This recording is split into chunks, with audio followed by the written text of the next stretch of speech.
Hi అండి, ఈరోజు అయితే టేస్టీ టమాటా పచ్చడి తయారు చేస్తున్నానండి. ముందుగా టమాటాలు అయితే కట్ చేసుకుని తర్వాత ఒక 2 స్పూన్ల ఆవాలు మెంతులు ద్వారా ఏగిపోయి ఒక గిన్నెలో తీసేసుకుంటున్నాను. ఇప్పుడు అయితే టమాటాలు వేసేసుకుంటున్నాను. నేనైతే ఒక 5 టమాటాలు తీసుకున్నాను పెద్దవి. అలాగే చింతపండు కూడా చూడండి, ఒక నిమ్మకాయ సైజ్ అంతా తీసుకున్నాను చిన్నది. ఈ రెండు బాగా మగ్గనివ్వాలండి, వాటర్ పోయేంత వరకు.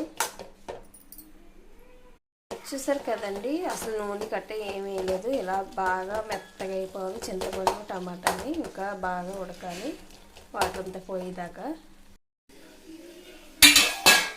చూసారు కదా, బాగా మగ్గిపోయింది. ఇప్పుడు ఒక స్టవ్ ఆఫ్ చేసుకుని బాగా చల్లారనివ్వాలి. ఇప్పుడు ఇవన్నీ మిక్సీ జార్లో వేసుకోవాలి. ఇప్పుడు టమాటా పేస్ట్ నేనైతే ఒక చిన్న గ్లాస్ కారం తీసుకున్నాను. అలాగే సాల్ట్ తగినంత.